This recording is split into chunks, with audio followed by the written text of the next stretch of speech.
appreciate, inshallah, that we take this.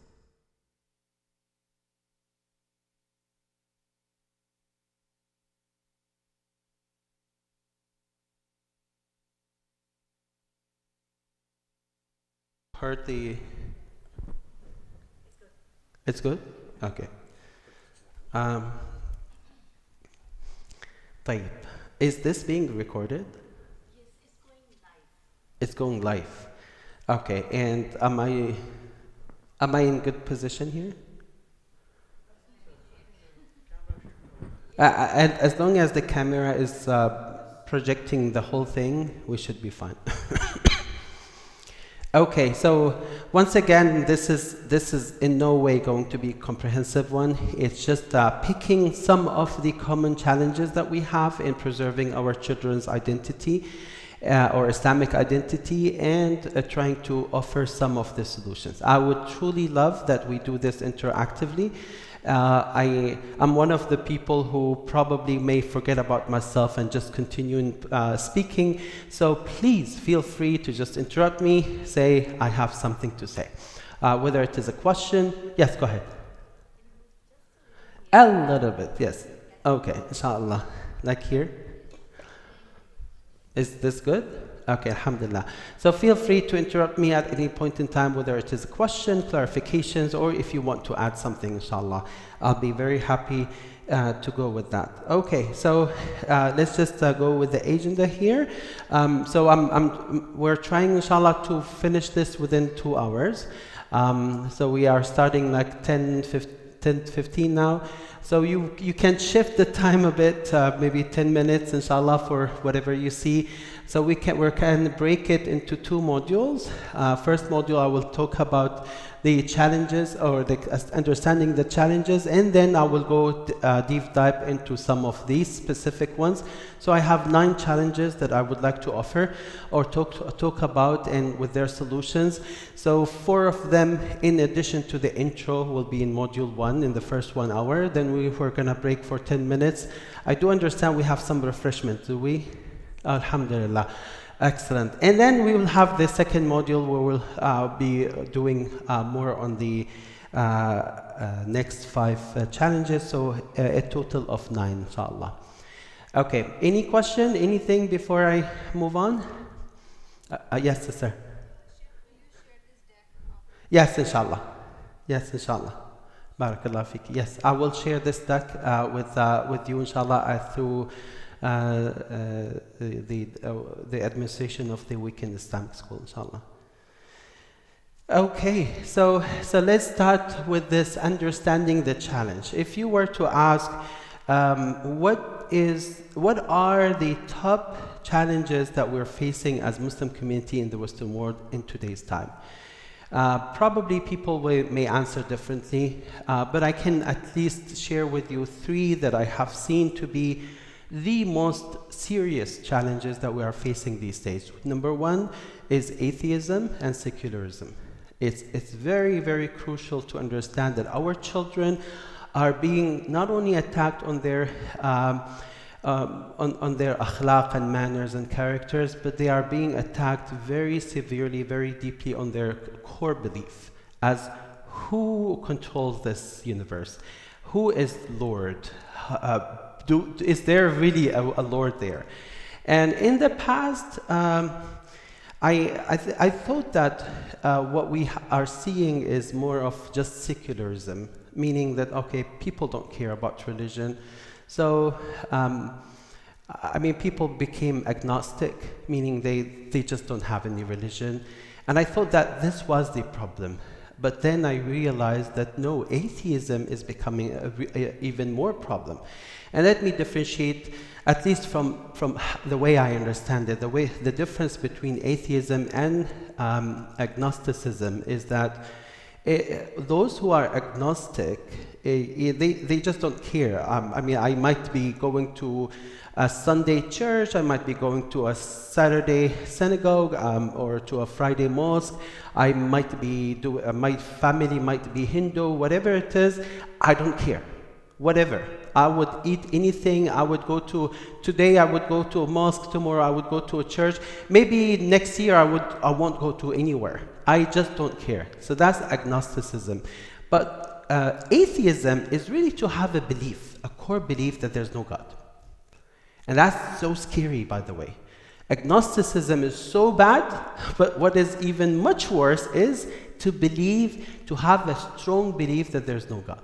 And that is what we call it, atheism.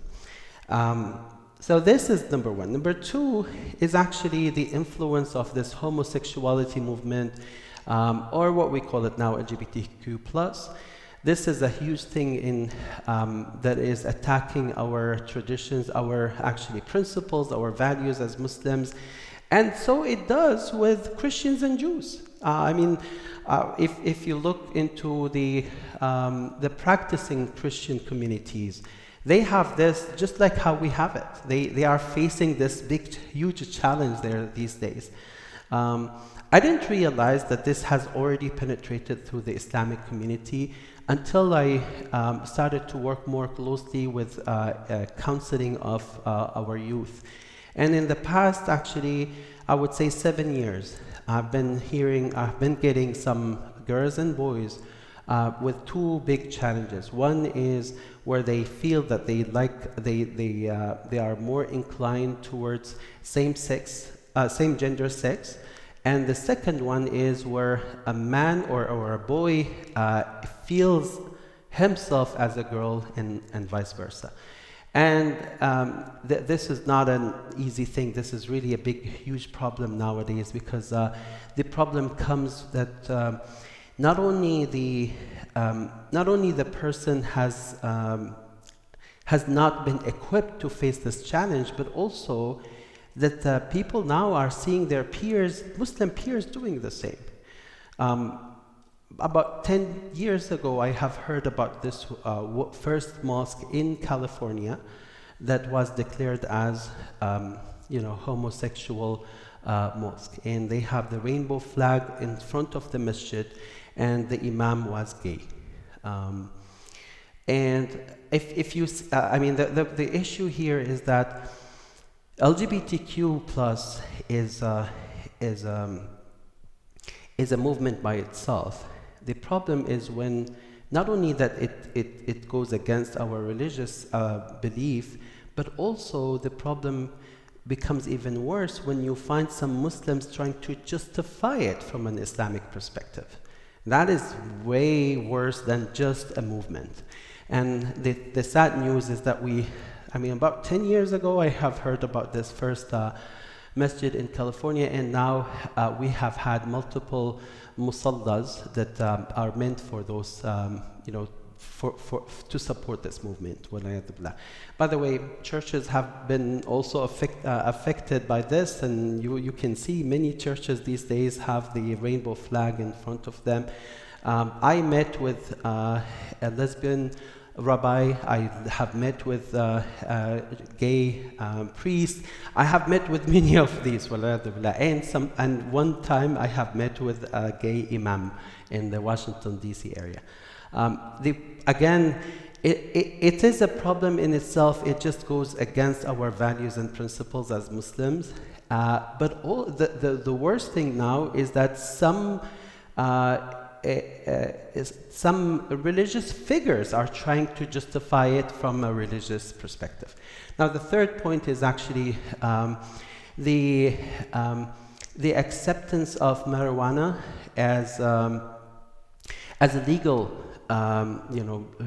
drug that people can use. And I have seen this penetrating through the Muslim community very much.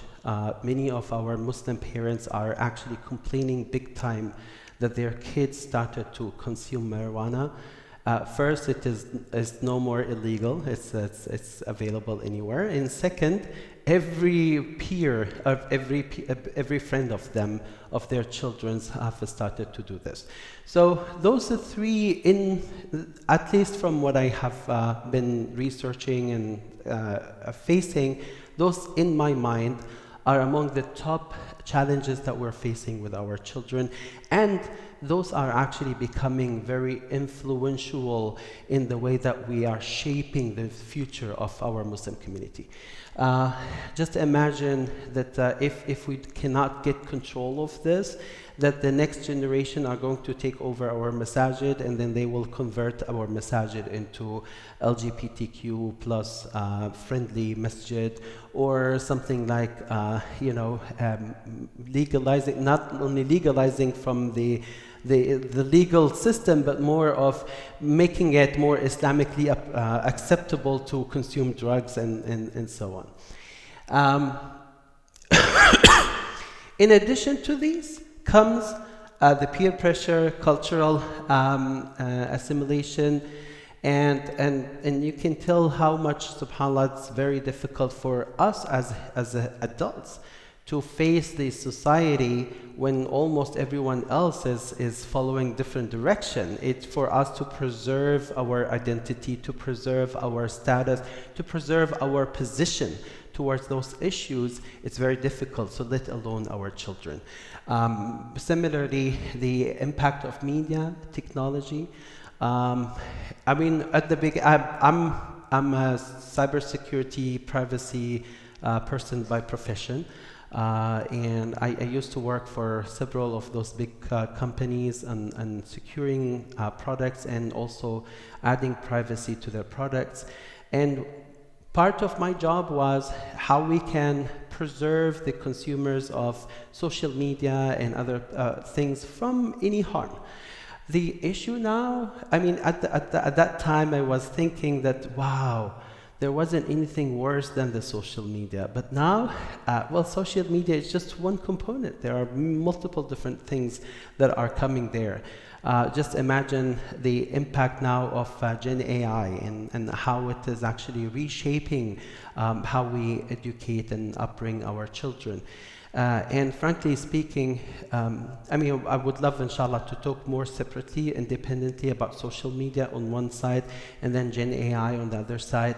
But I wanted to tell you that this is a huge international problem, that unethical direction is moving so fast on those multimedia, I mean, or social media, Gen AI, that unfortunately it is destroying the whole entire educational system in global wise.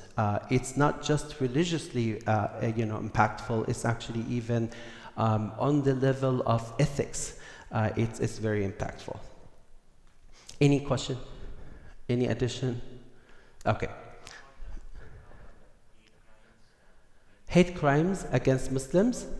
Hate crimes against Muslims is a crucial problem and challenge, but in my mind, much less than those. And the reason for this, Akhi, is that when you are being challenged in such a way, like people hate you and they want to attack you, subhanAllah, the natural reaction is so that you feel more strong and you try to strengthen yourself with your friends, with your family, and you become more challenging, right? And that's good for us. The problem is when the challenges come in a very, I would call it stealthy way, in a way that we don't feel that we are changing. We don't feel that we are losing our faith. It's just because it's coming at a comfort level, as something that we perhaps have not been even looking at as a challenge itself. So when you realize the problem, there's a chance that you may find a solution. The problem is when you don't know that there's a problem, right? At that point in time, why would you even bother finding a solution? Okay. So, and Jazakallah khair, I think the example you just mentioned is just to re-emphasize the fact that in no way I can be comprehensive in this. I think we would need multiple sessions of these to cover the challenges, but let me just be very much highlighting and focusing the ones that would be of a big thing. Okay, so So one of the things that I would say that we are losing as parents is actually we're not setting up our children for success on their religious life. And I can tell you very, very frankly, I have been even recently facing issues with some of the youth who have been afflicted by a couple of those serious un-Islamic behavior and un-Islamic habits. And when I started to talk to them, one of the tactics that we use is fear Allah. Allah is there. Don't you fear the punishment of Allah subhanahu wa ta'ala? Don't you see that Allah subhanahu wa ta'ala has bestowed His mercy on you, has made you wealthy, healthy, and all that stuff? Do you feel that you can face Allah subhanahu wa ta'ala with this type of sin? And the sad news is that they don't care. They just don't care. So we have lost the foundation on top of which we can build any tarbiyah or any tazkiyah of our children. So this is a huge challenge, which is they don't believe, they don't feel that they are connected to the Lord, let alone to their prophet, let alone to the religion itself.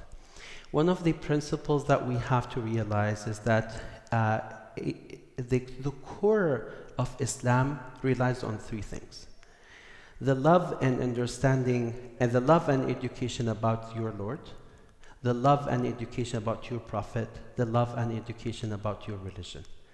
Those three principles are the most important principles that any parents have to have with their children before they are born, let alone when they grow up. The love and education about their Lord, the love and education about their prophet, the love and education about their religion.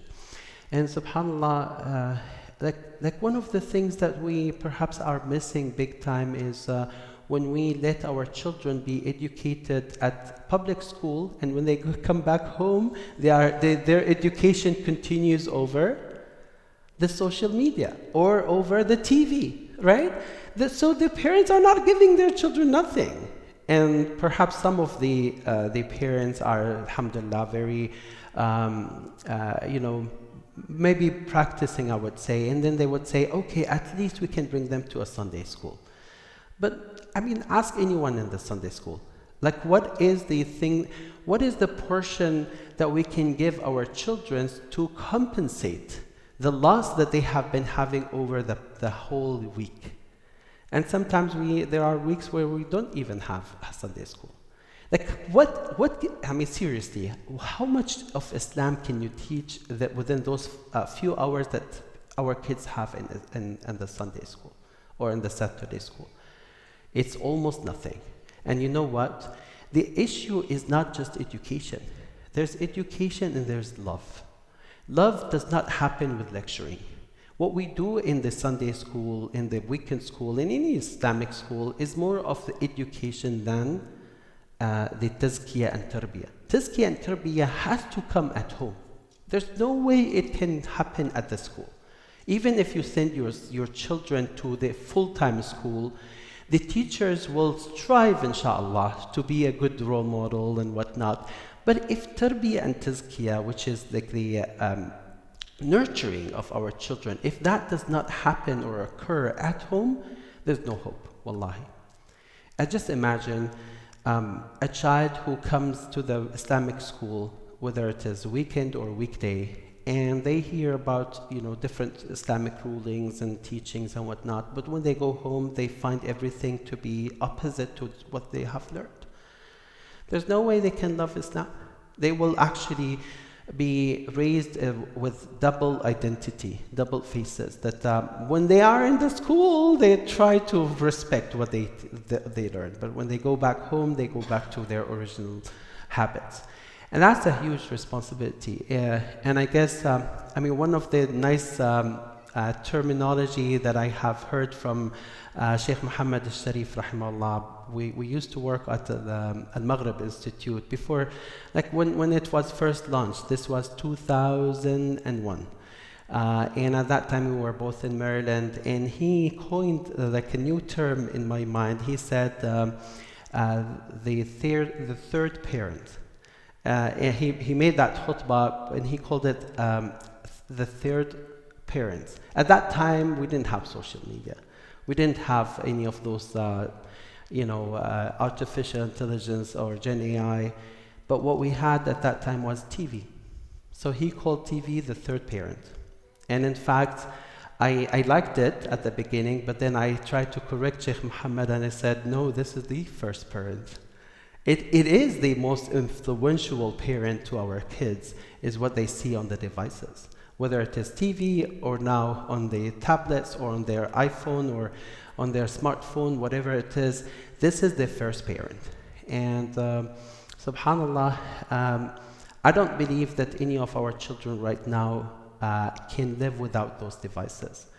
And I do believe as well that almost 75, if not 95%, and I'm trying not to exaggerate much, but my belief is that it's closer to 95% of what they are seeing and watching over their devices that is not Islamic. So how in the world, how in this world can you imagine that our children may adapt to Islam and love Allah, love Rasulullah, love the Islamic rituals, when their mind is almost 95% being consumed with things that they watch on their devices, be it on the Snapchat, be it on Instagram, or be it on some other means that they have these days, subhanAllah, with their peers and with others. It's horrible. Wallahi, it's horrible. And I'm sorry, I'm in the masjid, I cannot lie. And at the same time, I don't want to sugarcoat this. We have to realize the reality. The amount of damage that our children are being exposed to every single day, in no way can it be compensated by a Sunday school, not even a full-time Islamic school, not even full-time school plus parents working at home. To that extent.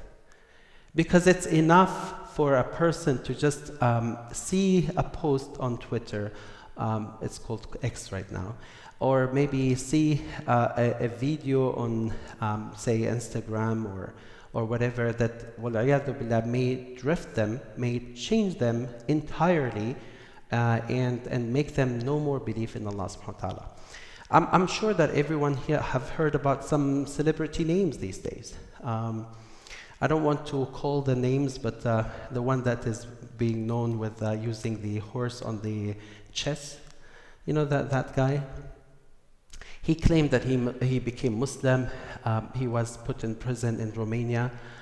I don't want to mention the name, but this guy has been a figure, a role model to most of our children, the male children. And unfortunately, because of the feminism that is going on, this guy was leading the masculinity, side of it. So many of Muslim families have been complaining to me, saying that every time we sit together on lunch or on dinner, our boys and girls get into a fight, and it's because the boys are now listening to this man. A person who drives Bugatti, a person who has all the tattoos on his chest, a person who has a lot of muscles and he has been in wrestling and whatnot, a person who smokes the most expensive cigars, a person who would drink wine, alcohol, and has a very charismatic identity. I mean, this is just one example of what our children are being exposed to, and unfortunately, everything they hear from the masjid, everything they hear from their parents will go to waste if they hear one statement from that person. This person is no more popular now. There are other celebrities that are taking over, but I just wanted to let you know that we are under a huge challenge in actually getting our children to love Allah subhanahu wa ta'ala and to love Prophet Muhammad and to love the Islam. So this is a big challenge, but I want to just emphasize here on what could be a reasonable solution to it. I want to get you back to the days when I was teaching at Al-Huda School in Maryland. And it was me, Sheikh Muhammad al-Sharif, and a few others who were teaching Islamic studies and Quran and Arabic. So this was about 27 years ago. And I still remember there was a third grader, was a class where at their Islamic studies session, a question was raised. What do you want to be when you grow up? Right? A typical question, you ask this to every class. So someone said, I want to become a doctor. Another one said, I want to become a pilot. And so different things. A businessman, a rich person. Until the turn came to one student who said, third grader, wallahi, who said, when I grew up, I want to become a Sahabi. I want to become a Sahabi. So we scheduled a time to meet with the parents, and at that point in time we saw that it was a very good opportunity for us to understand what made this child say something different than others. So when the parents came, we told them about this story, and the father was crying. So the question was, so what happened? What is it that you made for this child to answer this question differently? He said, Alhamdulillah, since all my children, for every one child that I had, and he had 3, he said, for every one of them, I started a habit that before they go to bed, I give them a story. And you know how much our children love stories. And he said, I followed this book. There's a book called Suwar min Hayat al-Sahaba by Sheikh Abdurrahman Ra'fat al-Basha. This goes, there are 7 volumes for Sahaba, 6 volumes for Tabi'een, and another 6 or 7 volumes for female Sahaba. So it goes both male and female. So he said, every night I give them this, like a very short story on one of those Sahaba. And every time our children feel so much happy and proud of Sahaba. So much so that implicitly, like behind the scene, these children grew up that their heroes are Sahabas, nothing else. So that's what made it happen. And I guess if I want to get back to the slide here, nurturing our children from day one to love Allah, to love the Messenger, and to love the religion is the most crucial thing for all of us. I mean, I want to be frank with you. Every time I work with children, I feel that they are being just pushed to come to the masjid. They're not coming out of their free will. I mean, let me not generalize this, but this is a very common pattern. That children are just waiting for the moment when they have recess, or when they have snack time, or when they are free to go and leave the school. And this applies to everywhere. All Islamic schools, whether weekday or weekend, here in Texas or elsewhere, this is exactly the same. They are being pushed by their parents. It's not coming out of love. They don't feel that they love Allah. They don't feel that they love Prophet Muhammad. So instilling that love in their hearts from day number 1, and always, always, always make your best heroes, those guys, that actually, inshallah, you will find the results and the fruits in your children later. Even if at one point in time they la samahallah, went astray, the thing that goes in their hearts is the love to those figures and heroes that they have heard about in their early childhood. It's just like, subhanAllah, these days, but who do we praise at home the most? We probably are praising our political leader. Maybe we're praising our movie star, or maybe we're praising someone who is in sport, or someone who is like celebrity, whatever it is, that's what we do. And our children are growing up to see those as their role models, and they just want to do anything possible to become like them in the future. So are we instilling the love of Allah in this way? No. Are we instilling the love of Prophet Muhammad? No. Are we instilling the love of the religion? No. We're just instilling the love of becoming a celebrity, or becoming someone like the one that we praise every single day at home. And that actually is something that when we have the parents and the school working together and helping each another to go into themes of how we can make our children truly love Islam and truly love this, the life of Prophet Muhammad, the life of the Sahaba, and also the religion itself as Sharia. Then Wallahi al-Azim, it's going to be a totally different life, and we will be securing our future in this country.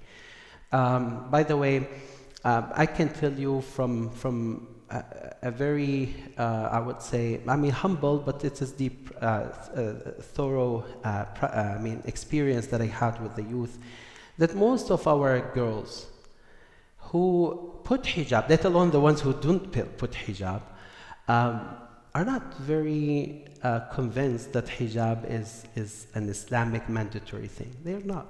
And when they are asked, like, why do you do this? They just don't know how to answer it. It's like, okay, I found my parents doing it. I found my, my mother or my elder sister doing it, and I'm just doing it. Sometimes they say, yeah, it's because I want you to deal with my intellect, not with my body. I love this type of answer, but sometimes they memorize it, but they are not totally convinced in it. One of the sisters, mashallah, that I have met with, she's about 21 years old, and she was elected in one of the city officials, and I think she was on the education board, and she was, mashallah, fully covered with jilbab, and so I asked her, do you feel challenged with your dress? She said, every single day. But she was so proud, so proud. And when I learned more about this sister, it was because of her mother. When her mother was pushing her to become a public figure and be a public speaker and someone who is actually willing to go and grow in front of others, she was always instilling in her heart that the thing that makes you more beautiful is your hijab. And you know that the girls, when they are young, they love to be beautiful. Similarly for men, for boys, I think the bottom line is, can we grow our children with the love of Allah subhanahu wa ta'ala, with the true love of Allah, so much so that whatever they do is really coming out of their heart, out of their free will. Okay, so next one. Islamic character and value. So one of the challenges that we have these days is that many people or many of our children don't care. They don't have principles or values that are clear in their minds. They are willing to do whatever it takes them to fulfill their desires, to get as much of lusts as possible. They don't care what the mean is. And it's not because we have raised them to do so, but it's because everyone else around them is doing the same. And the child will have no objection to just say, well, I'm one of the fabric. I'm one person of this entire fabric around me. I need to fit in this society. I just cannot be different. I don't want people to see me as the weird person. One of the things that I have learned after talking to many of our teenagers is that it is shameful. It is shameful if you are in high school and you don't have a boyfriend or a girlfriend. Did you hear that? Did you hear that? Are you aware of this? It is shameful. The person who does not have girlfriend or boyfriend is looked at as a weird person. It's shameful. So some of the Muslim kids, they know that it's haram, but they pretend as if they have a boyfriend or a girlfriend just so that they will not be seen as weird people. It's to that extent. So instilling this akhlaq or principles or values on like how I behave and how I look at the entire world in front of me, how I look at my interaction with other people, the daily business that I may have with opposite gender or same gender, whatever it is. Those are things that perhaps we're not really teaching very well. And let me tell you very honestly that even when we teach something, we teach it from a cultural perspective, not from an Islamic one. I mean, in culture, I mean, different Muslim areas or demographic or geographic areas have different cultures. So, for example, in Syria, I'm from Syria originally. I mean, it is. I mean, especially before the Assad regime, alhamdulillah, we got rid of him. But in the past, alhamdulillah, hijab was a very common thing, very common. And not only hijab, in most of the rural areas in Syria, they used to do niqab. Niqab and full face cover sometimes is very common in Syria, at least in the past. But then during the Assad regime, when they actually banned hijab in the schools, every high schooler has to uncover her, take off her headscarf and even jilbab, and she has to wear like you know, the pants and the t-shirt, because they thought that this is a sign of you know, being modern or being you know, up to the challenge and whatnot. So that actually has graduated maybe multiple generations in the past 50 years that actually have no sense to what is hijab and the value of hijab and whatnot. And that actually came with multiple other things, like for example, in most of the youth who have grown up with this Assad regime, they started to have no problem with mixing gender in doing parties, doing dancing and whatnot. It became also, walayadu billah, a common thing that you know, whether the boy or the girl will try with some sexual relationship before they go into marriage, because they think that this will give them a better understanding of what it means for this. So I'm saying this from my culture so that no one feel offended, but I will tell you, this is happening even worse here in America, and it applies to all Muslims. There isn't that much of you know, characters and manners that have been built in our children that would make them feel offended if anyone wants to compromise their religion. And I mean, for that, I want you to realize with me that there are, alhamdulillah, Allah subhanahu wa ta'ala has blessed us with multiple examples in Quran, let alone in the Sunnah, about what it means for children to grow up, you know, adhering and being proud of their characters and manners. The whole story of Surah Yusuf, alayhi salatu wasalam, the whole story of Surah Al-Kahf, the whole surah of Al-Hujurat. There are plenty of different places, and I always feel very sad that our you know, even in our Islamic schools, they're not teaching those, let alone at homes.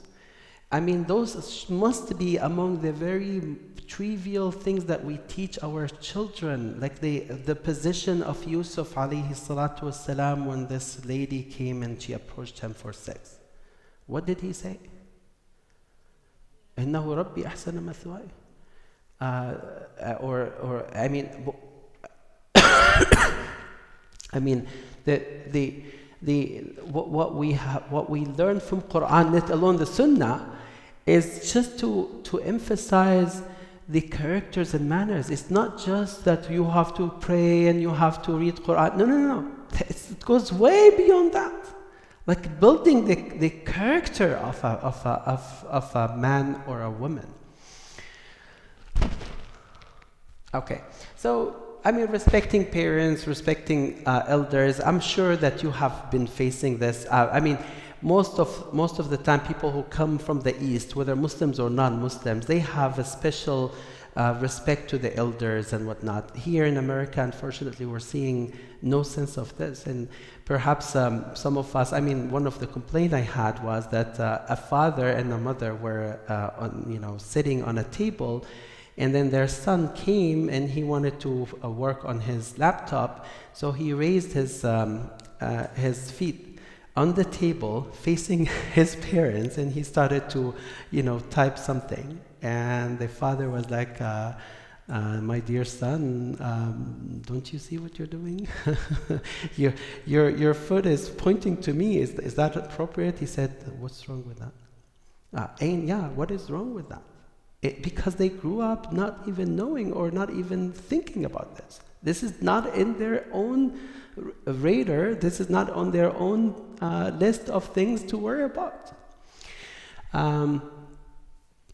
Now, those are some like characters and manners that, especially those are like some of the hidden ones that are being lost at all.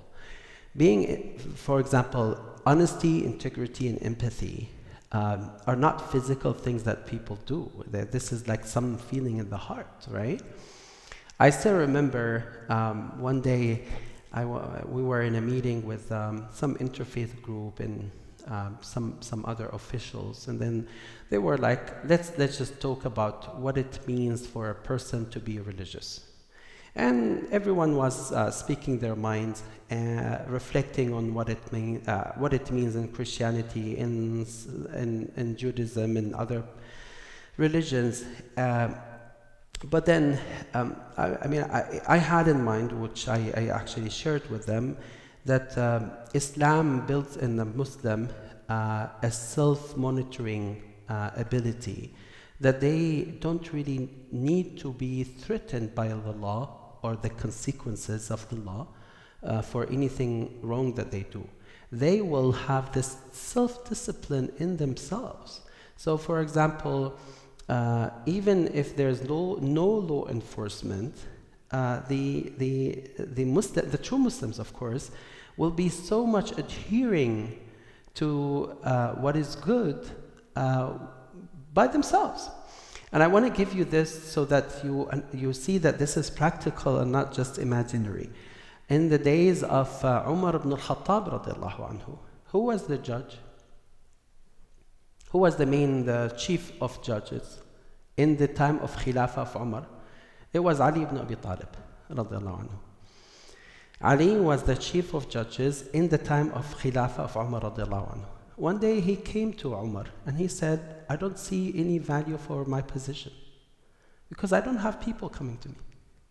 Khalas, everyone is just practicing what they need to do. It's full of khair, full of piety, full of integrity, full of honesty. That's it. In the time of Umar ibn Abdul Aziz, they were trying to find people to accept zakat and no one would accept it. Khalas. You know why? Because the poor people are not waiting for zakat. They are getting help through sadaqah. So the Muslims are paying for charity before zakat happens. So by the time when zakat happens, they find no people deserving it or no people asking for it. So, and this is something that we really need to think about very actively, as how, at least in a small scale, like let's say MasjidAlSalam, or perhaps the city of Houston, how can we create such a thing? How can we create a new generation that will be seen in front of others as people that they can trust? You know, I can give you just this one last example about this, and that is when the Sahaba radiallahu anhum immigrated for the first time to Abyssinia. So Rasul sallallahu alaihi wasallam was still in Mecca, and they were tortured and they were chased by the disbelievers. So a group of the Sahaba went to Abyssinia, and they went into two movements actually. What happened was that they lived in Abyssinia. They lived in what we call it now Ethiopia and what's the other country? Eritrea. So they lived there, and the history says that there were fights between Christians in that area, like multiple different sects of Christians. And everyone was trusting no one except the Muslims. The Christians would trust the Muslims more than they trust themselves. The same thing happened in Homs. Homs is one of the cities of Syria. When in the time of Abu Ubaidah Amr ibn al-Jarrah, the Muslims who came to Homs, and they, Homs was originally 100% Christians. And then the Muslims, had to leave this city. When they left the city, the Christians themselves said, "Wallahi, we haven't found any better treatment than the ones that we got from those Muslims." So they were the one who brought the Muslim back to rule Homs. Unfortunately, in today's time, our children are just learning to fit in the society. So whatever is being acceptable by our society, they will adopt that. They don't have any characters or manners or even principles or values that can go above and beyond this, let alone going back to the principles and values that Quran has made and that Rasulullah ﷺ has called us for. So whether it is a character and manner that really shows up to the people or something more internal that only Allah knows about, those things have to be instilled in our children's hearts from day one. Truthfulness in speech. I can tell you one story. When about 30 years ago, I was working in a company, and my manager was Syrian Muslim. His wife was a Christian American. And they only had one child. Only one child. So they agreed together that this child is going to grow up as Muslim. So at one day, he told me this, wallahi, the father told me this. He said one day he went back to his home and his child was about 11 years old. So he asked him, "Did you pray?" And the boy said, "Yes, I did." So the mother yelled on him. She said, "No, you're lying.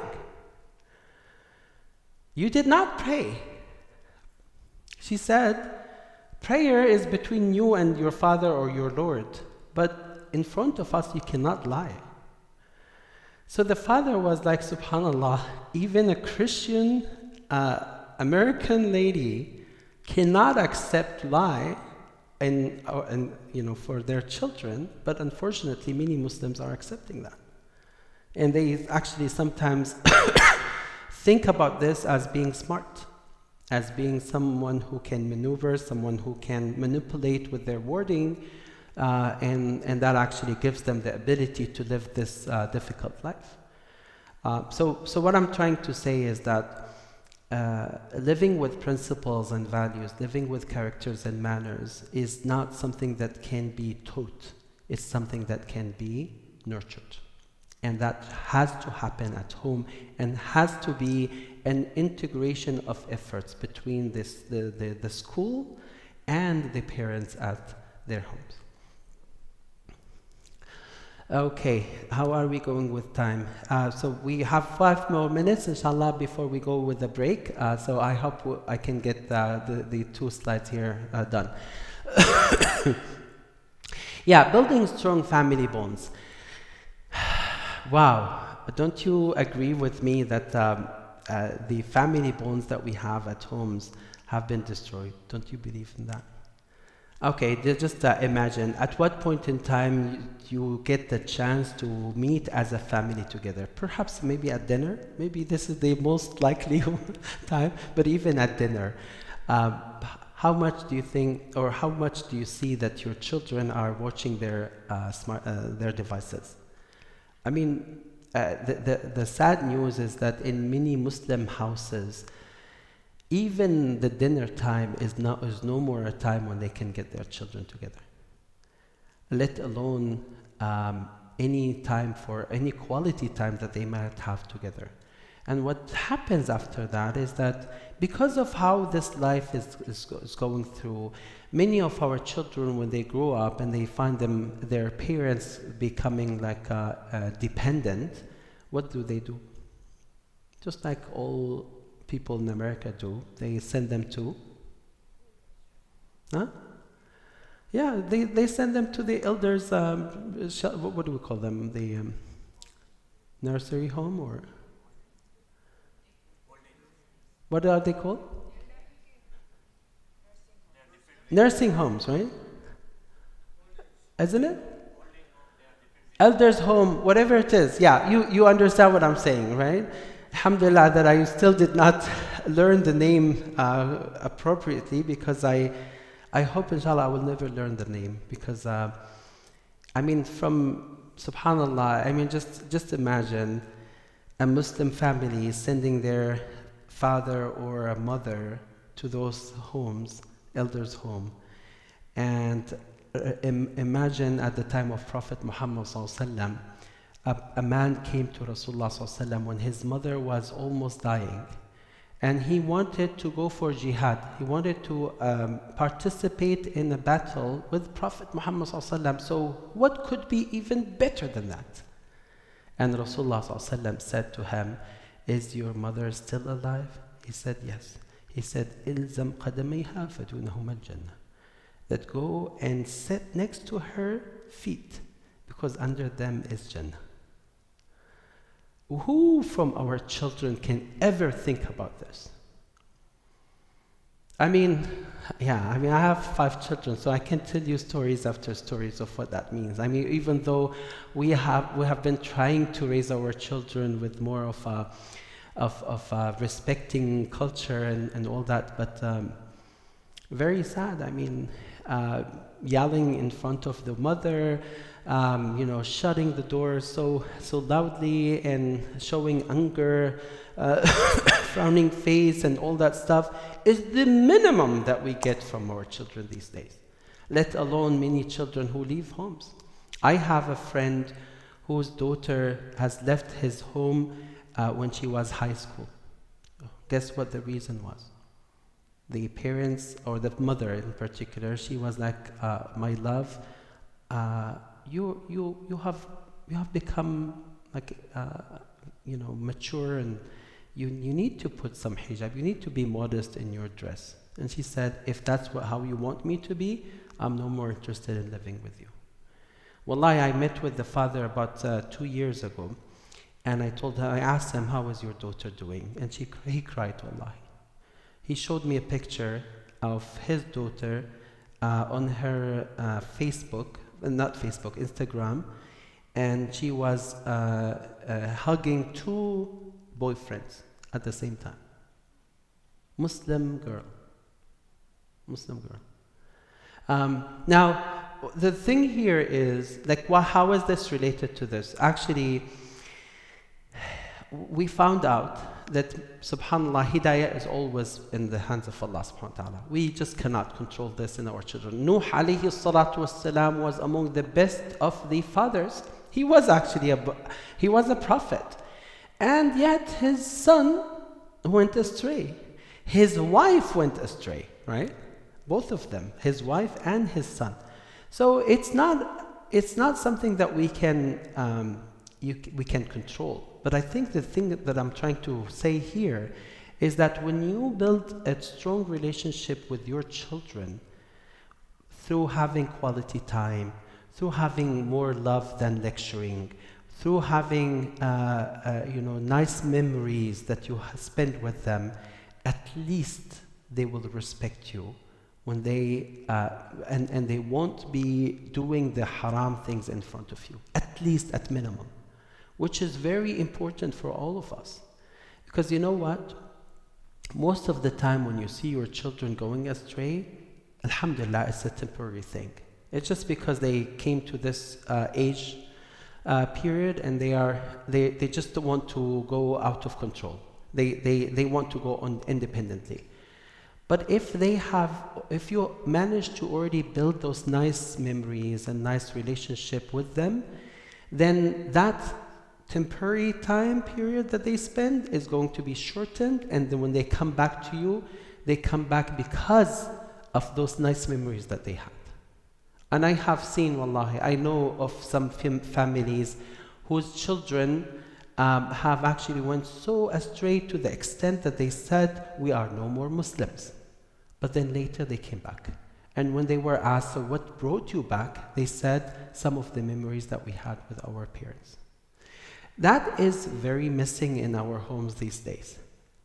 When the parents are not giving their children quality time, by the way, the word quality time, I really mean it. Quality time in the sense that you're not instructing, that you're not just doing, how is your homework? How was your study? Those things that are very frequent. No, quality time means that the father or the mother are talking to their children with love, with respect, and with things that their children are really interested about, and in a way that really pleases Allah subhanahu wa ta'ala. So the parents are truly equipped to give their children the good direction in a very lovely fashion, in a way that their children will appreciate it and will not see it as a burden of just bombarding them with instructions, just like how we do all the time. By the way, I always see parents who are very religious, very practicing Muslims, and when they order their children, or when they comment on something that their children have done wrongly, the children are capable of continuing or saying this, or completing the advice from their parents to its end. So, for example, this is a very concrete example that I saw. A father was talking to his son in front of me, and his son was very disrespectful. So the father said, وَقَضَى رَبُّكَ أَلَّا, and then the son said, أَلَّا تَعْبُدُوا إِلَّا إِيَّاهُ وَبِالْوَالِدَيْنِ إِحْسَانًا. He was like, I know, 100,000 times you told me this. SubhanAllah, that's how it is. And you know what? When the relationship between the parents and the children become like that, even though you've been spending, you thought you were teaching your children Islamic education, you know what happens? They hate Islam. Because they see Islam just being instructions. They hate it.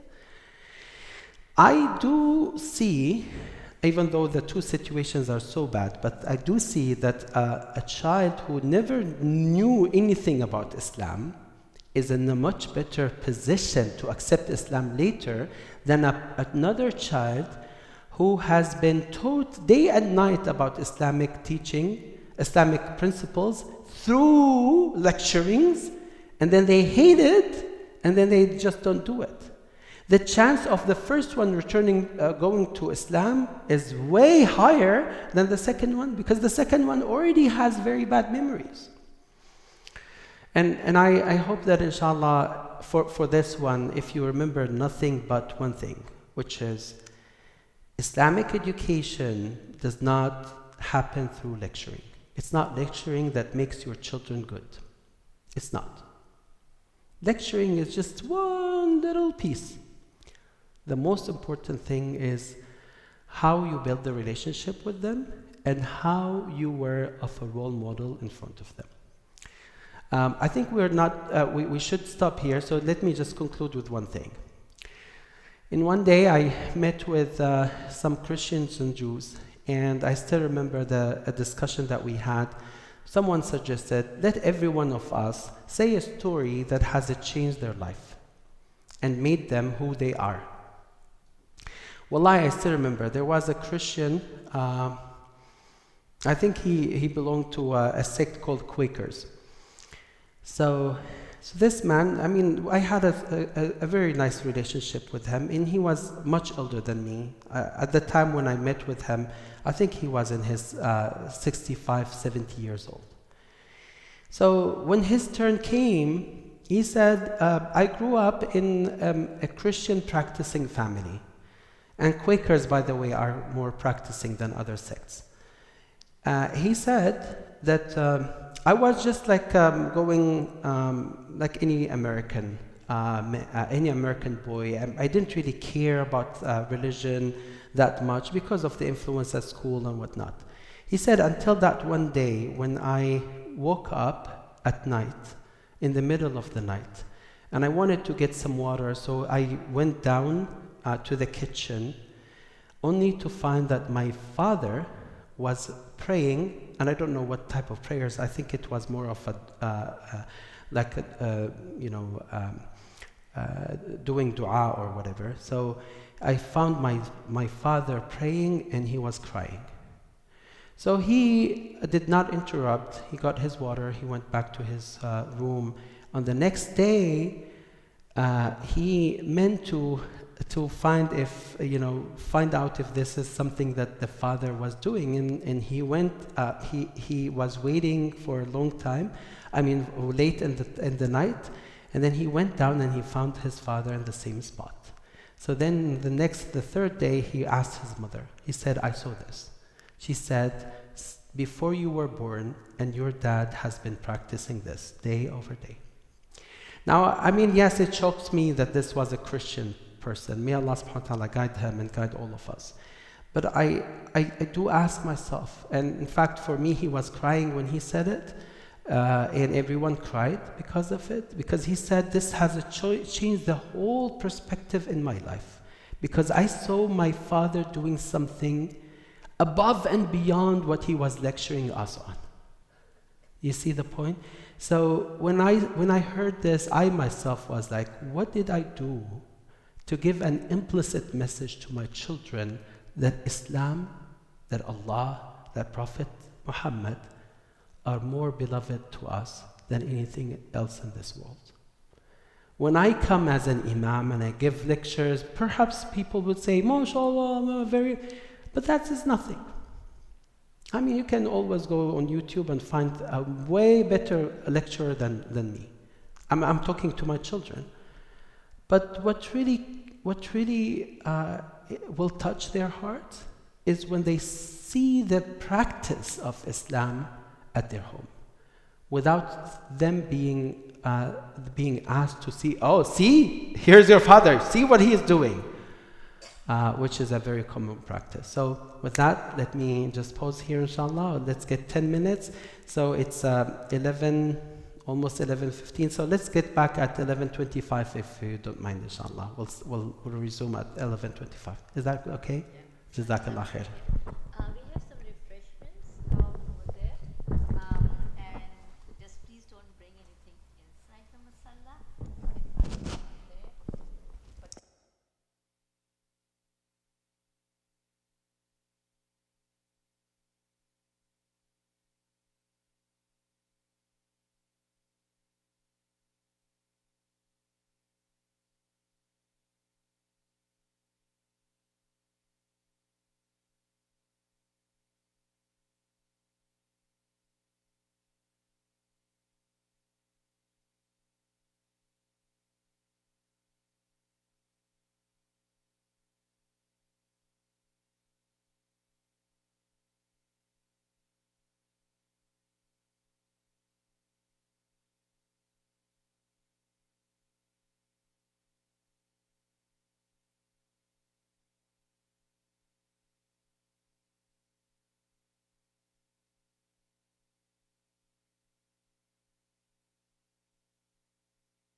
Assalamu alaikum wa rahmatullah. I think it was a good, mashallah, refreshing time. So alhamdulillah, full of energy. Back to it, inshallah. So we did the first 4 slides, and this is the 5th one.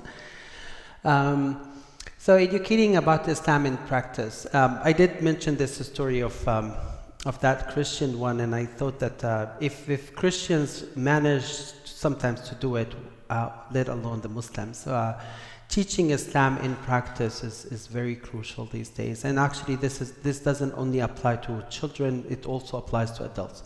One of the things that we are trying to do here at MasjidAlSalam is to try to change those public programs that we do, educational programs, into what we call it in action. So for example, you want to teach Aqidah, right? Most of the time when you go and learn Aqidah elsewhere, they tell you Ash'ari, Maturidi, Salafi, Sufi, all those different things, and how you can refute this group, and this group has refuted the other group. And people get into things that they don't need them in their life. They actually just divide the ummah.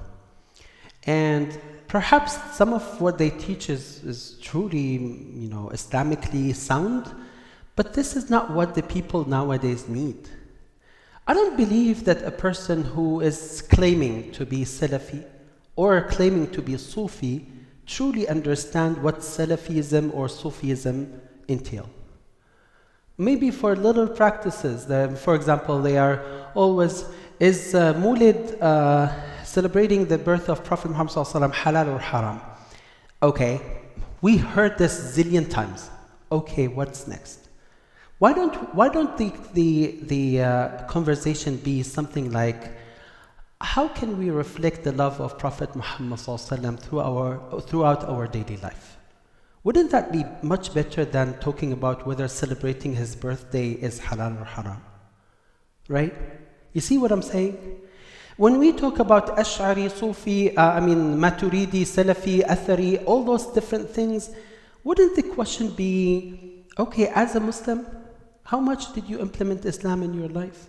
How much did you feel the brotherhood and sisterhood with other Muslims?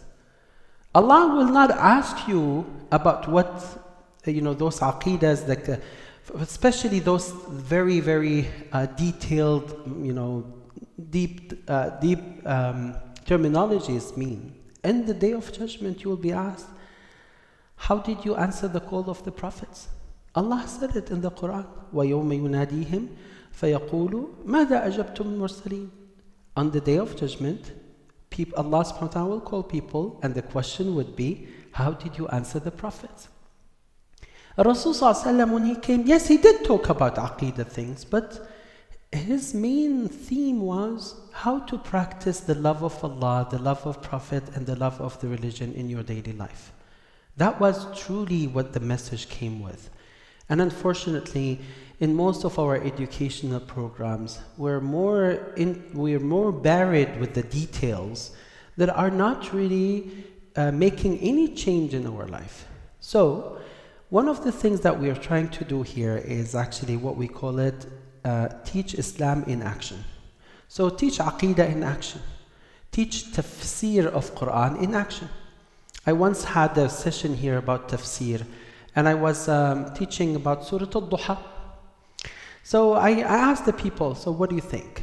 And one of the feedback I got was, Sheikh, this was very different from what we got used to. I said, what were you getting used to? They said, usually it's more of getting deeper into the Arabic terminology and what it means, and if you add a letter, if you remove a letter, and all that's linguistic kind of things, right? Whereas وَالضُّحَى وَاللَّيْلِ إِذَا سَجَى, when it was presented in the context of how this afflicted Rasulullah ﷺ and how he managed to go about it, how and what it meant for Prophet Muhammad ﷺ to be connected to Allah subhanahu wa ta'ala through the revelation, it made a totally different perspective. It's no more about, okay, this Arabic word means this, and if it goes with that letter, then it means something else, and in the other ayah, it meant something else. Because those things, yes, they might be important for the student of knowledge, but they are not the thing that really change people's heart or make people really truly understand the message that came with the Quran. That's why Allah subhanahu wa ta'ala has said, أَفَلَا يَتَدَبَّرُونَ الْقُرْآنَ. Don't they contemplate on the Quran? If we're teaching Quran in a way, Alhamdulillah Rabbil Alameen Ar-Rahman Ar-Rahim Malik Yawmiddin, or if we are teaching the Quran in just memorizing it, we're never going to come to a point where we contemplate on the Quran. And the same thing applies to every other Islamic branch of knowledge. You probably might be surprised to hear this.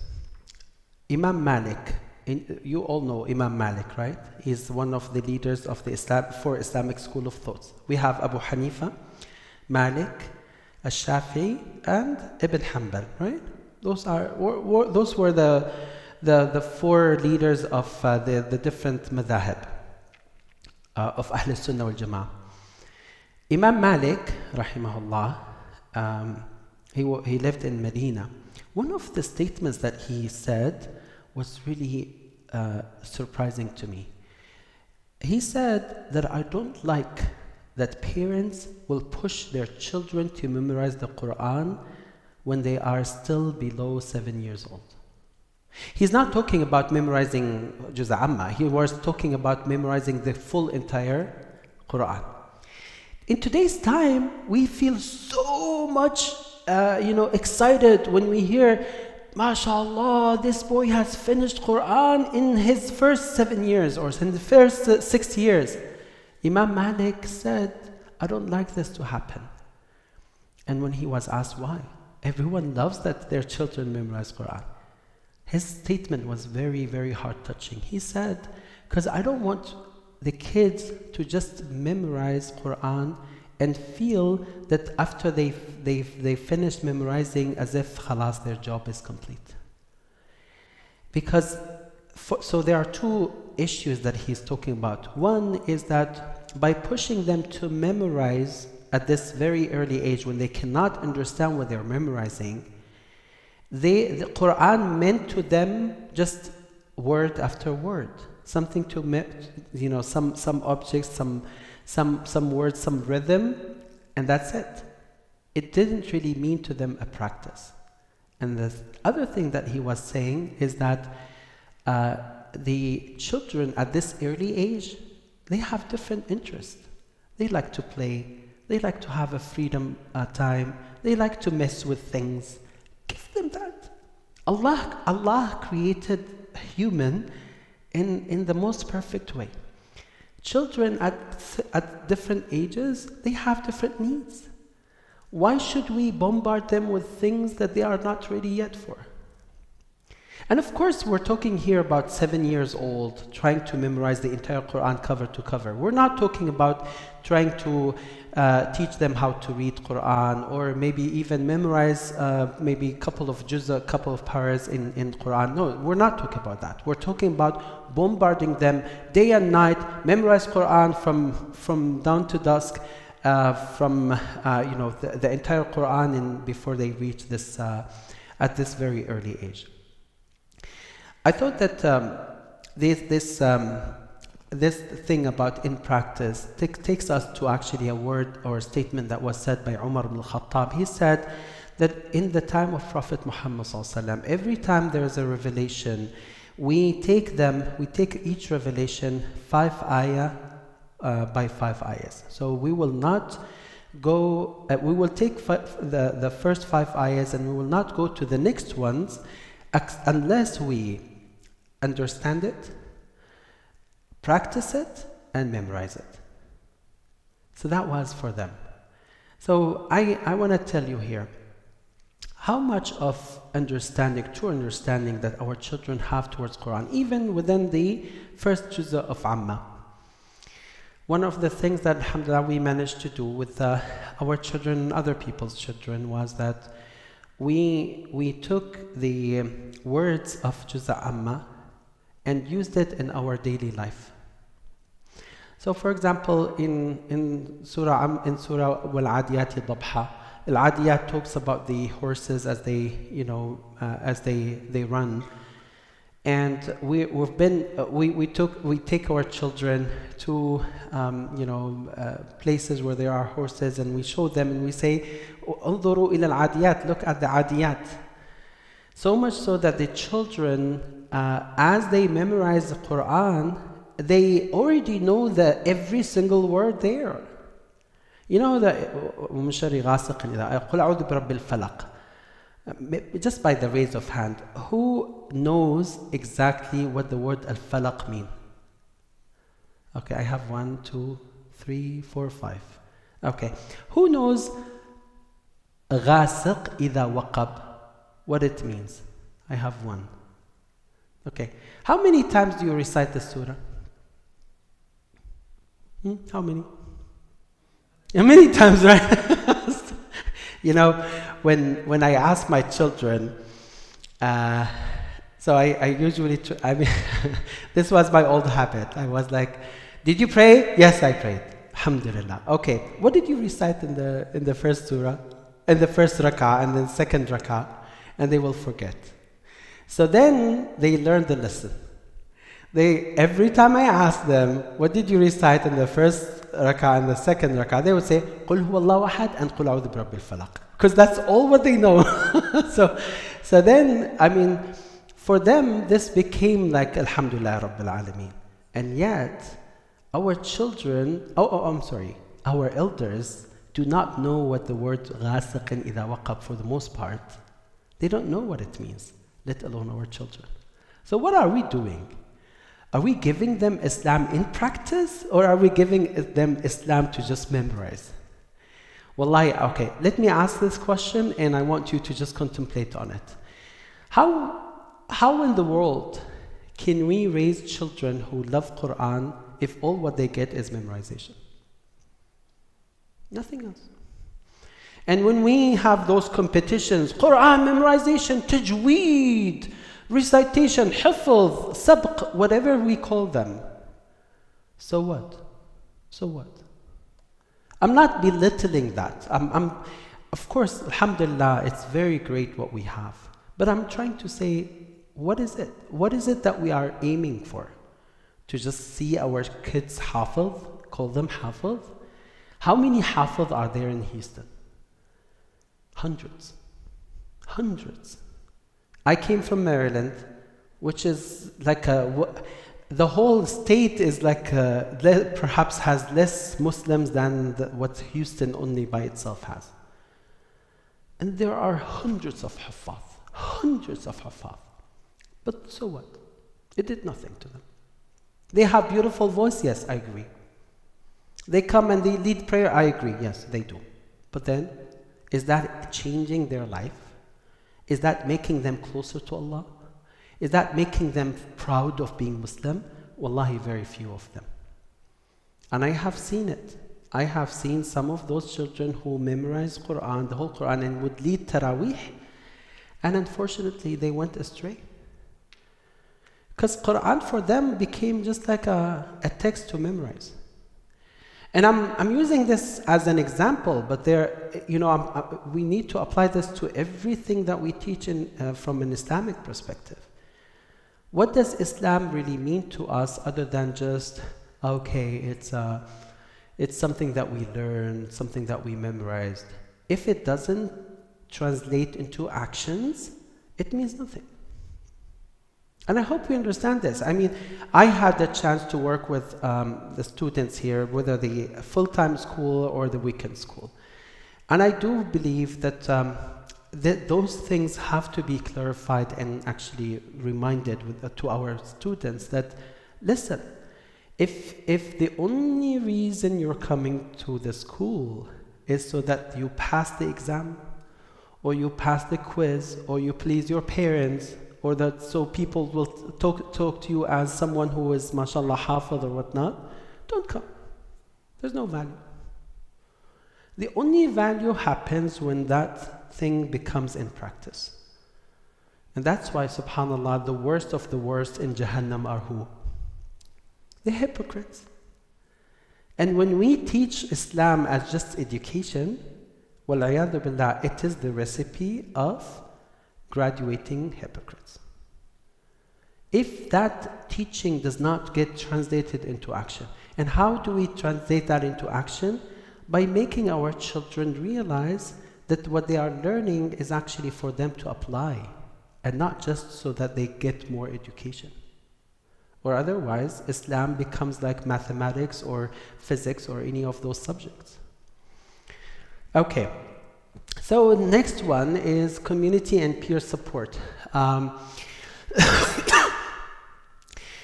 I think one of the challenges that we had in the past was that our children go to public school and they face their peers doing things that are not Islamic, and then they will be influenced with that. This still applies, but what is even worse these days is that unfortunately the bad friends now are sometimes Muslims. So I want to ask you a question. What is worse for a child? To have a bad friend who is non-Muslim or bad friend who is Muslim? What do you think in your mind? Non-Muslim? Muslim? Okay, who says non-Muslim? Okay, who says that having a non-Muslim friend is worse than having a Muslim friend who is bad? You think non-Muslim is worse? Having non-Muslim friend is worse than a bad Muslim friend? Okay, can you tell me why? A bad Muslim is basically a Muslim that knows the knowledge but does not follow. A non-Muslim does not have the knowledge, and so obviously they have world of things that they could do. As far as bad Muslim, there's times that bad Muslim could change, or my child could change that bad Muslim. Okay, Allah yazdika al khair. I think that's a good point, which is that there is a more chance for the bad Muslim friend to go better, right? I think that's what you're saying. I think that's a good point. But I'm more asking about the influence. The influence of a bad Muslim friend is way worse than a non-Muslim bad friend. And the reason for this is because there's something, there's what we call it the conscientiousness or the dhamir in a human that always tells them, this is haram, this is haram, this is haram. But when they feel weak, they will commit to the haram. That happens more when a person deals with non-Muslims, because he feels that, okay, they are non-Muslims, I want to make a barrier. Yes, they are my friends. Yes, I go and commit haram, but still they are non-Muslims. But when they have a Muslim friend who is calling them to do the haram, then that actually takes away that conscientiousness that they have, and it takes away the fear from Allah, because they say, okay, he's a Muslim, why would I be different from him? You see the point? And that is why I tell you from practice, when you have a bad example in the Muslim school, it's much worse for our children than when we have a bad example in a non-Muslim school. I keep telling this to all the Islamic schools. Please, please, please, if you find that one of the children, one of our beloved students is causing harm to others, when he or she is calling others to do haram, you must take an action. You must. Because the influence of that is way more disastrous on the Muslim children than what this guy may do or impact if this has happened in a non-Muslim school. Let me take it on a larger scale. You see that many of our students, and let's take it on the college level. Many of our students now, they go to universities, and you see that some of, let's talk about girls. Some of them put hijab, some of them don't put hijab. It's very, very common. I mean, go to any school here, any college, and you would see that. Unfortunately, I don't know if I can say this now, but in some of the Muslim countries that I went recently to, I met with some of the teachers, and they told me, guess what? In the past 5 years, we have changed dramatically to the extent that wallahi, not a single student, not a single female student put hijab. Why? Because it became a pattern, and everyone was like, okay, it seems that there's something in Islam that actually makes it more lenient, and we don't want to be just, sticking to the hardest way of implementation of Islam. So students or our children will find more excuses for themselves when they see the haram being practiced by the Muslims than when they see the haram being practiced with non-Muslims. So what I'm trying to say is that people have to be very much looking for who the peers and the friends of our children are. And I want to give you one example of a good practice that we have done in many places. Many people choose their residency based on maybe they like the neighborhood, maybe it's more safe. I mean, there are a couple of reasons, like why do you choose, for example, to live in the woodlands or sugarlands versus living somewhere else? I mean, I'm not a real estate agent, I'm not any of these things, but I want to tell you that one of the things that we really are missing is choosing the residency that gets you closer to the real Muslim neighborhood. And when I say real Muslim neighborhood, I'm not talking about Muslim neighborhood. I'm talking about people who you can engage with in educating your children on a level that really pleases Allah subhanahu wa ta'ala. How many of us have friends of ours or families that we work together after the school hours, where we get our children together and they get educated Islamically, and they play together Islamically in a Islamically acceptable way, or they spend their time together. When they go sleep over, the parents of the other kid will care about their kid's akhirah just like how the parents themselves do. Like if I send my kid to another family to spend a day or night, sleep over, they call it, what do I expect? I mean, I have tried it. Sometimes I send them and then they do birthday celebration. Okay, well, there are people who say halal and there are people who say haram, but regardless, even if it were halal, what are my kids going to gain out of this? Except just having some cakes and some decoration and some candles and whatnot? Nothing. But if I have a couple of families who we agree together, you know what?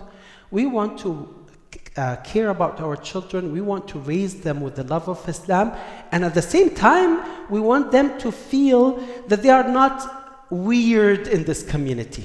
So when they go to this house, they see that the same principles and values are being taught. When they go to the other house, the same thing. This is one of the most important things that we can offer to our children at this early age, is to surround them with friends and peers, not only at Islamic school, but even when they go to their houses.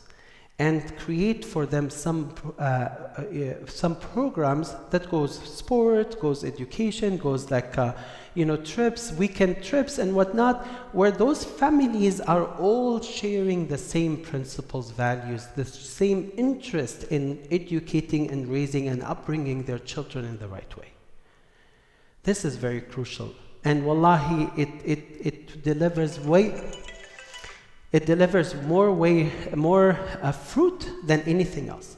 it's more fruitful than even sending them to Islamic school. Although they have to come together because they complement each other. But what I'm trying to say is that this is one of the most impactful things, which is that not only the children's parents are the ones that they see caring about Islam, the children will see that even my neighbor, even my father's friends, everywhere I go, their houses are full of khair, full of the same Islamic teaching.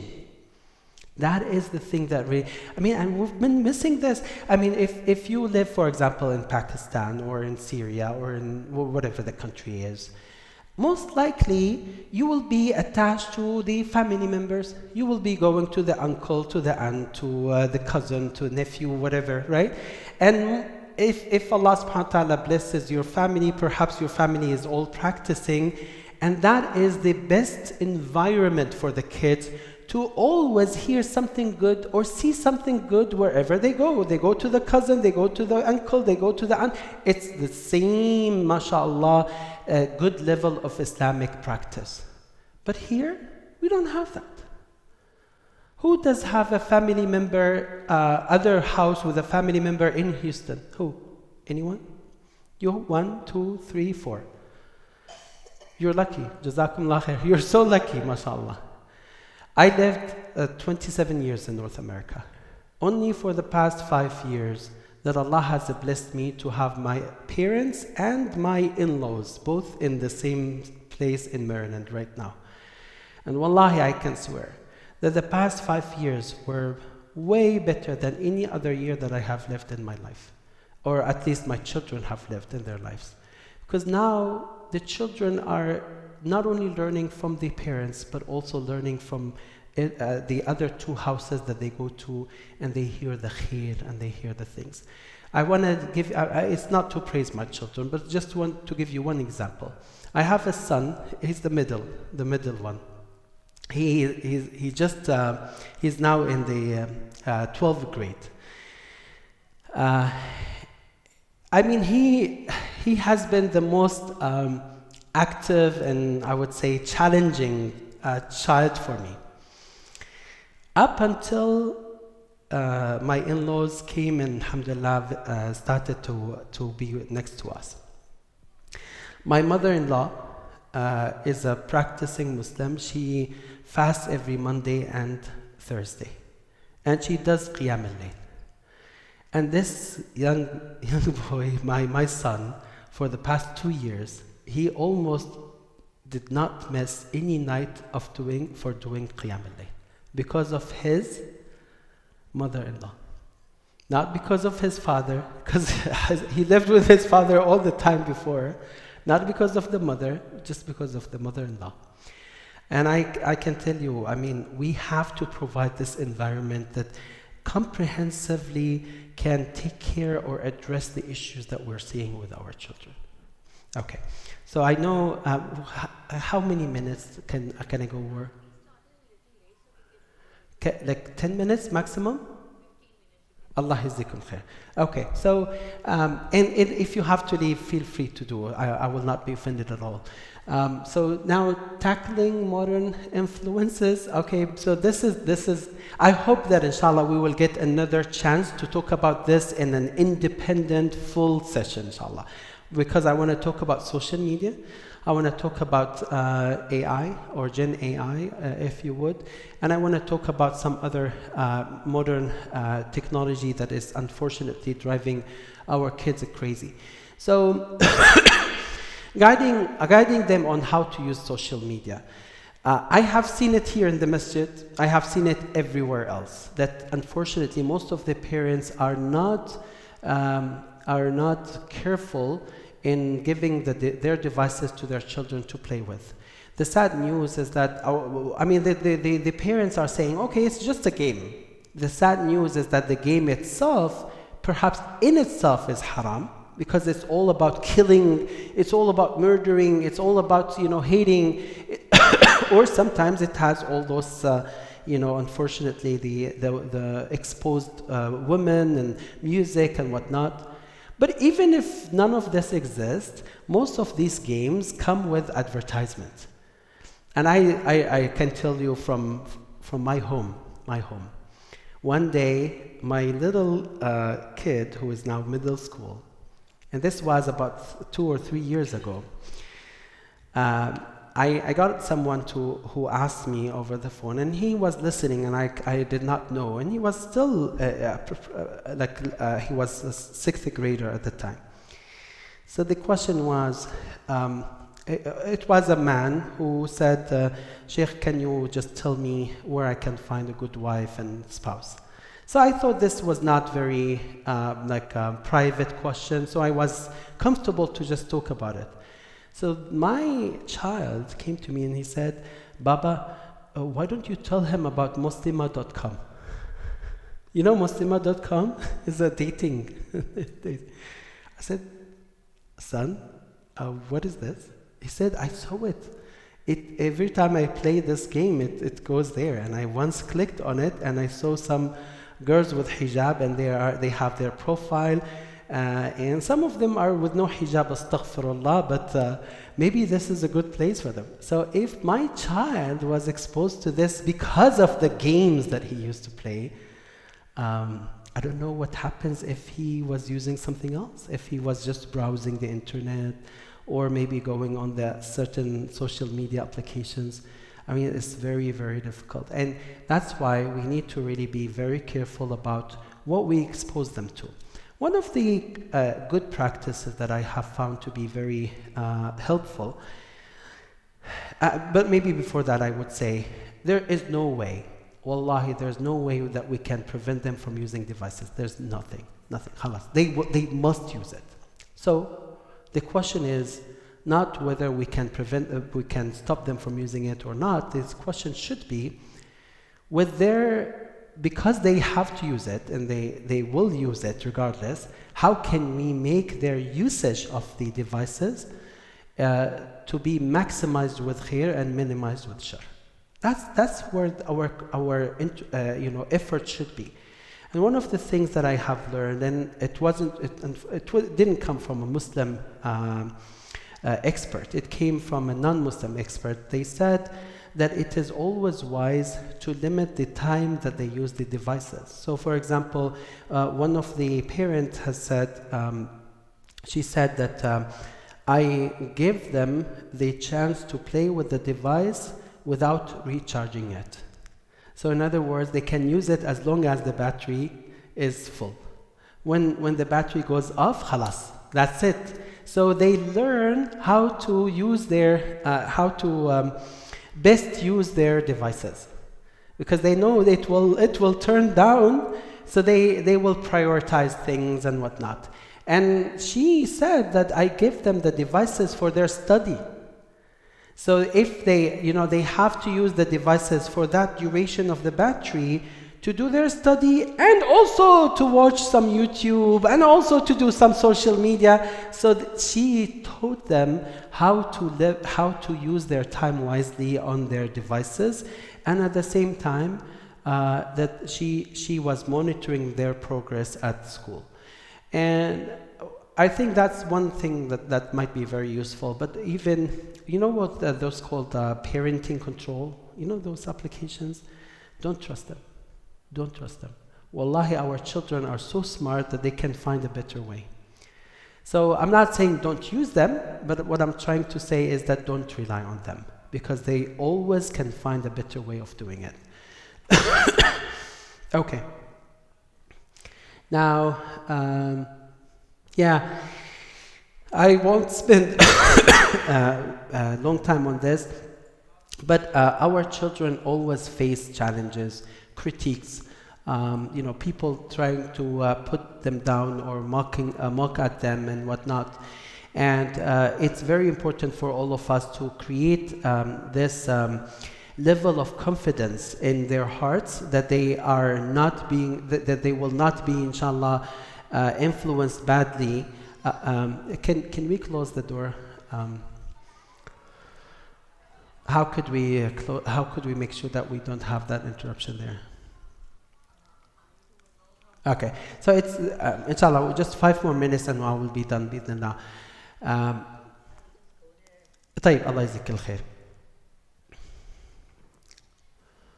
Okay, so things like, for example, hijab, halal food, beard sometimes, especially for those high schoolers, or even the dress itself, or not practicing, not participating in some of the activities that they do at school. I want to ask you a question. How many of us have been clear and explicit to the school administration that their kids should not be involved in those party events? Anyone did? Okay, 1, 2, 1, 2, anyone else? 3, 4.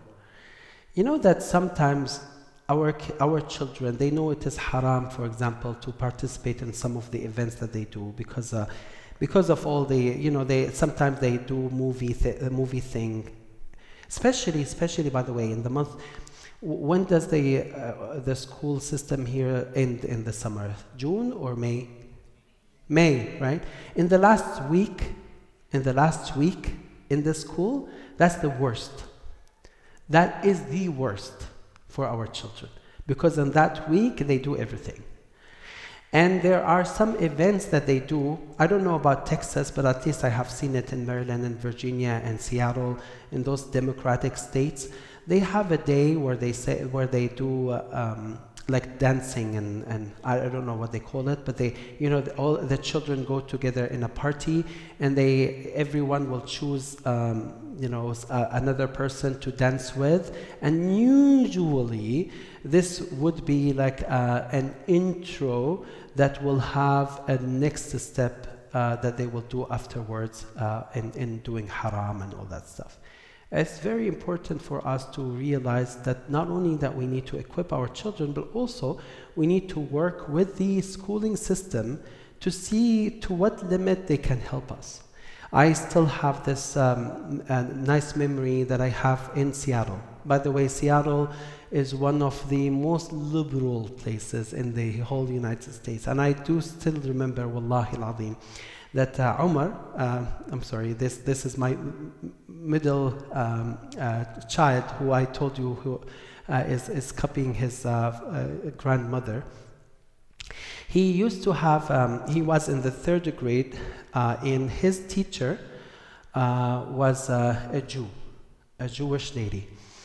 And we talked to her that our son needs to pray Salatul Dhuhr at certain time, and it was at about 12:30. She said, okay, I will allow him to do this. Apparently, throughout the year, we figured out that she was the one reminding Umar to go and pray.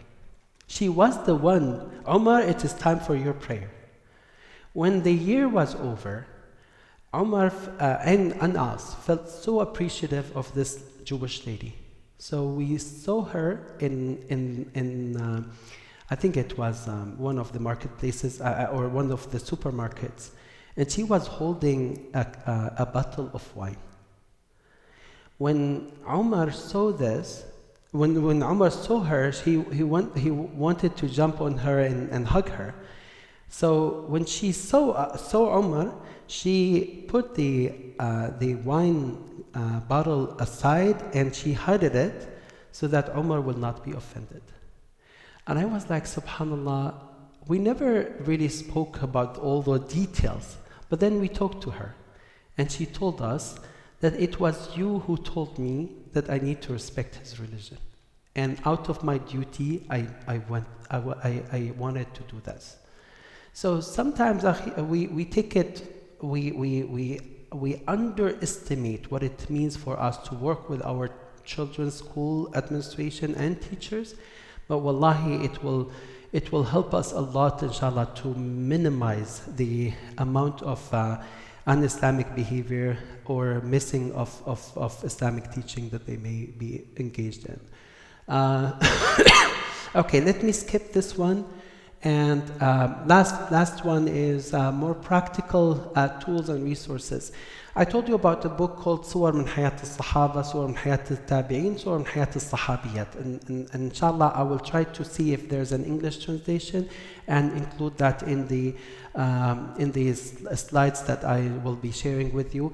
But I think the most important thing is that every time,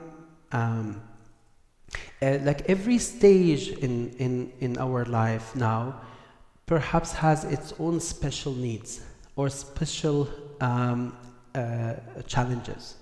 So whatever was good for me at my age may not necessarily be useful for children at this age. Whatever was useful for your first child may not be useful for your third child, right? So we have to be very creative. And I think it is our obligation to always explore what is there to give our children a better way and a better tooling, inshallah, to maintain their identity, to love Islam more, and primarily to love Allah subhanahu wa ta'ala and His Messenger sallallahu alayhi wa sallam. So with that said, I want to just conclude here. Yes, alhamdulillah. I want to thank you very much for taking your time, and I want to apologize for any shortcoming. And I want to ask, inshallah, that hopefully we can make more and more of these and make more devoted and specialized, inshallah, sessions, especially when it comes to social media and Gen AI. Jazakallah khair, Sheikh. And inshallah, like to continue these sessions, depending on Sheikh's availability. Part 2 of this session, I think equally loud. Sorry. So inshallah, we want to continue on these sessions, and part 2 we will announce very soon after discussing with Sheikh his availability. But keep tuned in, and thank you very much for your participation. Assalamu alaikum wa rahmatullahi wa barakatuh. And also, sorry for starting the program a little late. It is because of some technical problem which we weren't expecting. So, assalamu alaikum. And Sheikh Sam. Yeah, if you want to do Q&A, you are most welcome to do.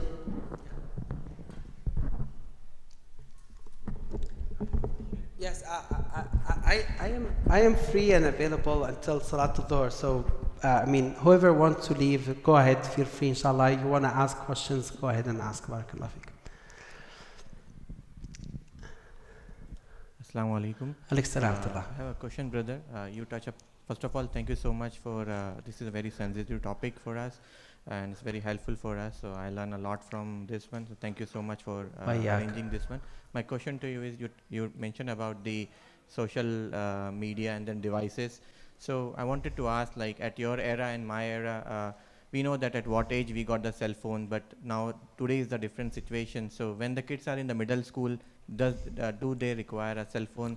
What is happening just to protect us? So protect the kids from what's going on the outside. So what's your philosophy? And then can you tell us like cell phone usage at what is the appropriate age for giving a cell phone to the kids? Yeah. Allah barak feek. Jazakallah khair for the question. And I want to say that it is very difficult to generalize someone's experience over others. I found out that even within my own children, what worked with one did not work with others. So there need. I mean, it's one of the things that we need to be very careful about. That if something works for me, I cannot necessarily say that, mashallah, this is a good practice. I can say that, alhamdulillah, this worked for me, but maybe you can explore it and explore other things. For us. My wife has a very strict policy that the kids will not have any social media accounts at all. At all. She is very strict. I told her I don't agree, but she made this policy. So not even Facebook, Instagram, none of these. Others, I mean, if other people, where they manage to make it only limited to like when they become in the high school, and they have been working with their children on, like, let's be very transparent and see what kind of post you make, and alhamdulillah, they manage to make it to work in a positive way. But I can tell you from practice that there is no way no way that you can open any social media except that you will be exposed to haram. There's no way. Be it Facebook, be it Instagram. I mean, the least it would happen that you would see some photo that is haram, that is getting as an advertisement. When it comes to using the devices, the way that I tried at my home is that my wife was giving them flip phone. You know, flip phone.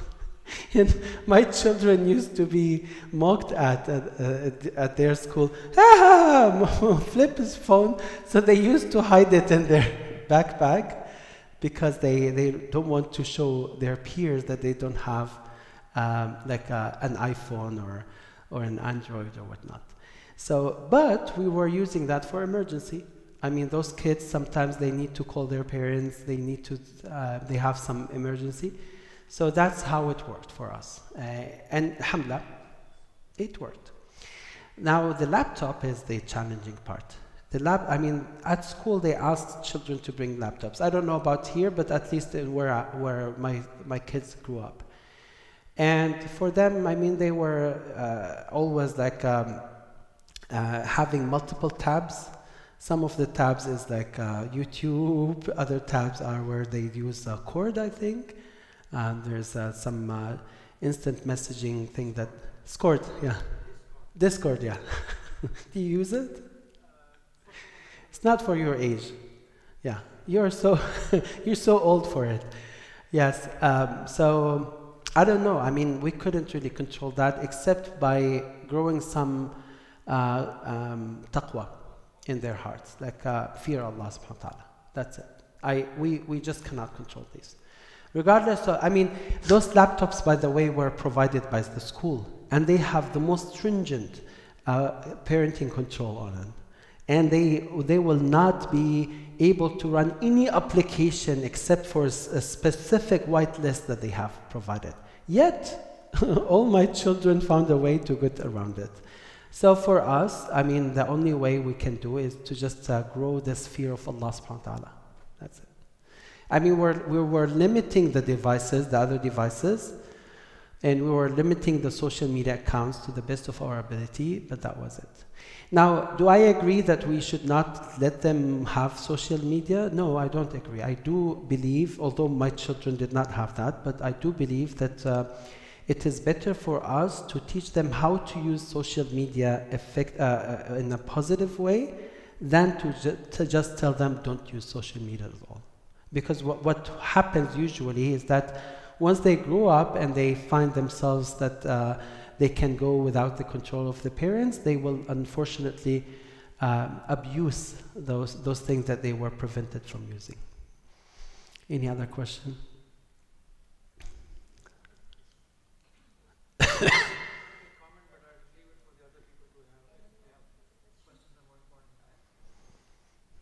Atif.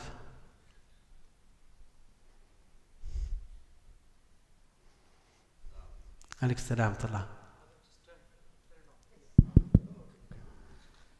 So Sheikh, we are talking about limiting the use of different social media, and that gives us an answer: we are bored.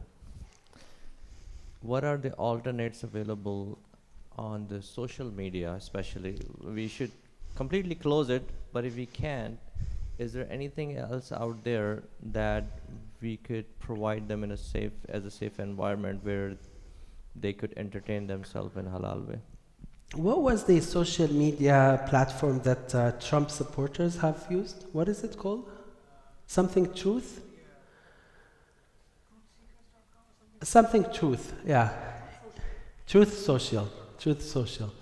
Yeah, and I found this to be an interesting example that when people who have common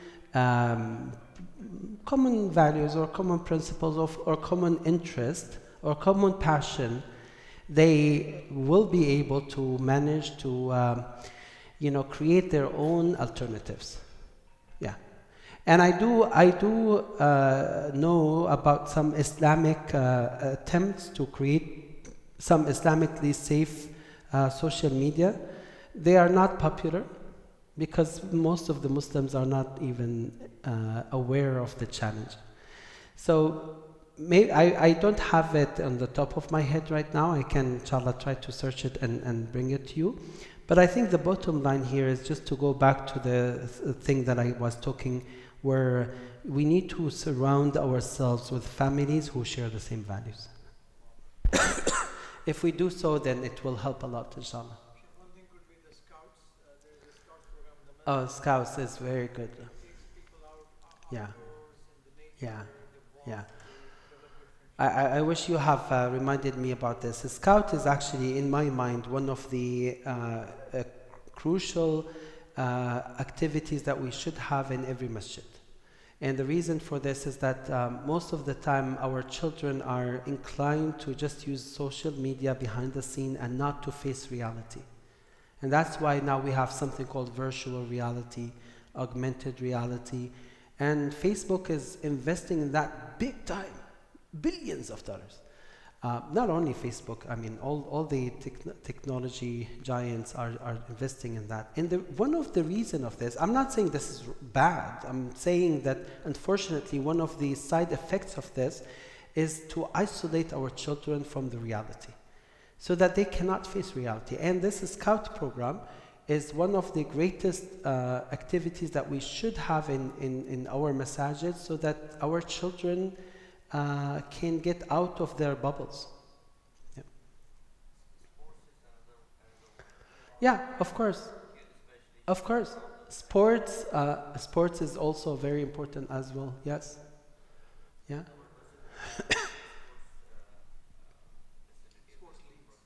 Yeah. Yeah.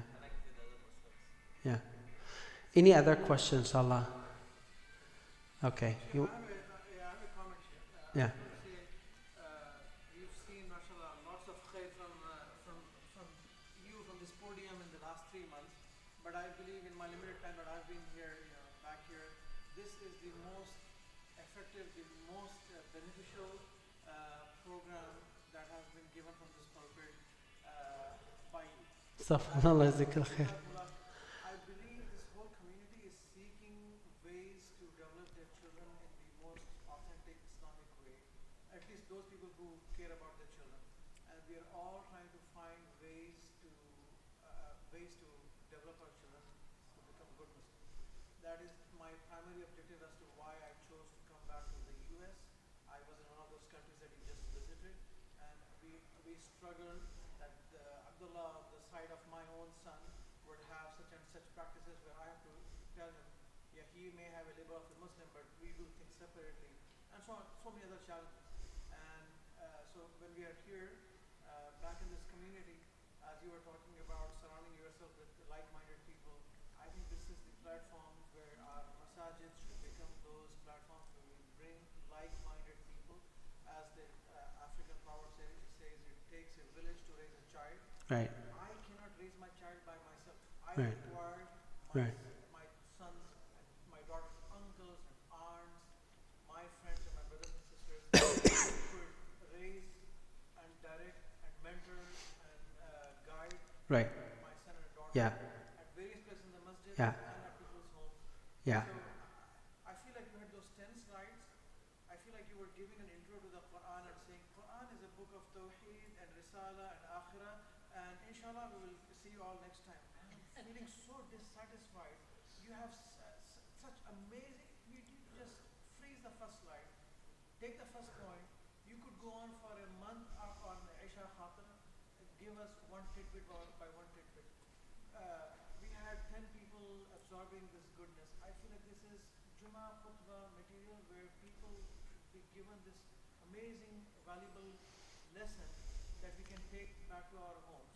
So this is, I hope this is only the start, and what you did, I feel we shouldn't just breeze over. This is, you need to freeze and you need to. Allah yajzak al-khair. Allah yabarak fikum ya Rab, habibi. I think you made a very important thing, which is this is everyone's responsibility, and we should be working together. We should be aligned on how we do it. And I hope, inshallah, with having more sessions and also having more exposure to each another. I myself had my own limited experience. You have your own experience. Everyone has his own experience, and I think we can exchange those things. I would appreciate if we have a forum of sharing successful stories. I can give you, for example, in Maryland, we created a forum where we said, especially for those who have their homeschooling children, they created a forum where everyone was exchanging what the best thing that they, or what was a good thing that they have managed to successfully implement with their children and that improved. For that purpose, for the purpose of sharing successful story. Yeah. Sometimes when you share everything, for example, today we have an event, I think that might distract people from the purpose of what I'm trying to say, which is, we need to share successful story because many people are eager to do it, but they just don't know how to do it, right? And again, I always try to emphasize that what might have worked for me may not work with you. What might have worked for my first child may not work with my second child. We need to be very creative and also listen to different things until Allah subhanahu wa ta'ala gives us the khair. Jazakumullah khair. Let's stop here, inshallah. Thank you very much. Subhanakallahumma bihamdika ashhadu an la ilaha illa anta astaghfiruka wa atubu ilayk. Sallallahu ala Muhammad.